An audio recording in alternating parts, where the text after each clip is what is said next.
আপনাদের ভাইকে দুপুর ২টার মধ্যেই ভাত দিতে হয়। সকাল ৮টায় নাস্তা খেলেই কি আর সকাল ১১টায় নাস্তা খেলেই কি, তার নামাজ পড়ে এসেই তার খিদা লেগে যায়, তার মাথা গরম হয়ে যায়। তো কি করব, সকালের রুটিন আমার প্রতিদিন আমি ঘুম থেকে উঠেই আমার এই সন্তানের মতো গাছগুলোকে আমি যত্ন করি, পানি দেই। আমাদের যেমন খাবার দাবার আছে, গাছেরও তো পানি দিতে হবে, গাছের খাবার দাবার আছে। আজকে আবার ছোট্ট দুটি মেহমান বাসায় আসবে, তাই আমি সকাল সকালে দুপুরের আয়োজন করতে গেলাম। তো আমি এখানে কিছু বেগুন নিলাম, বেগুনগুলাকে গোল গোল করে কেটে দুপাশে আমি দাগ করে নিলাম। এতে খুব সহজেই লবণ ঢুকে যায় এবং খেতেও মজা লাগে। বেগুনের কষ ছড়ানোর জন্য একটি বাটিতে পানি নিয়ে ১০ মিনিটের জন্য বেগুনগুলাকে ভিজতে দিলাম, কারণ বেগুনের গায়ে কষ থাকলে বেগুন গলা চুলকায়।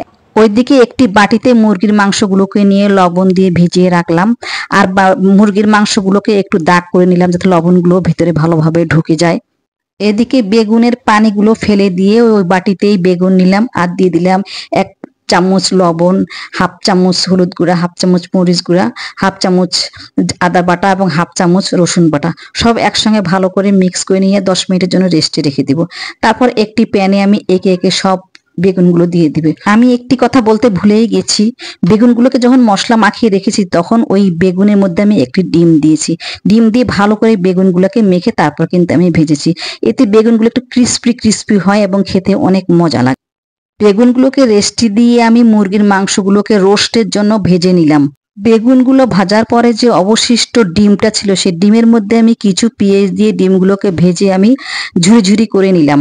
ইতিমধ্যে বেগুন ভাজা কমপ্লিট। এবার রোস্টের জন্য মশলা মাখার পালা। মাংস ভাজার তেলে এখানে আমি আদা বাটা, রসুন বাটা, পেঁয়াজ বাটা, স্বাদ মতো লবণ এবং গরম মশলা দিয়ে ভুনিয়ে নিয়েছি। অপর প্রান্তে আমি পোলাওগুলো রান্না করে ফেললাম। তো এখানে পোলাওতে আমি দুধ দিব, কারণ পোলাওগুলো সুন্দর একটা ঘ্রাণ বের হবে। দিয়ে দিচ্ছি গাজর কালার হওয়ার জন্য, আর কাঁচামরিচ দিয়ে দিয়েছি। মাংসের মশলা ভুনা হলে মুরগির মাংসগুলো দিয়ে দিয়ে আমি ওখানে কিছু কাঁচামরিচ দিব স্বাদ হওয়ার জন্য। অর্ধেক কাঁচামরিচ কেটে দিয়েছি এবং অর্ধেক কাঁচামরিচ আস্ত দিয়েছি। তো দিয়ে দিলাম পেরেস্তা। আমার মুরগির মাংসটাও রান্না হয়ে গেল। এদিকে পোলাওটার ডিশে বাড়লাম, পোলাওটা আমার রান্না হয়ে গেল।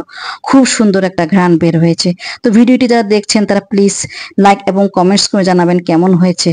আর যারা ইউটিউব থেকে দেখছেন প্লিজ একটু সাবস্ক্রাইব করে দিবেন। তো সবাইকে টেবিলে ডাকার আগেই আমি টেবিলে সব খাবারগুলো সাজিয়ে নিলাম। মেহমানও এসে উপস্থিত, বসলো ওরা। সবাই মিলে খাওয়া দাওয়া আমরা শুরু করলাম, অনেক মজা করলাম। সাথে গরুর মাংস দিলাম, কাবাব দিলাম। একটা গৃহিণীর রান্না তখনই সার্থক হয় যখন টেবিলে বসে সবাই খাওয়ার পর বলে যে অসাধারণ হয়েছে। তখনই ভালো লাগে রান্না করার সার্থকতা এখানেই। ওরা সবাই খেলো, এতেই আমার শান্তি।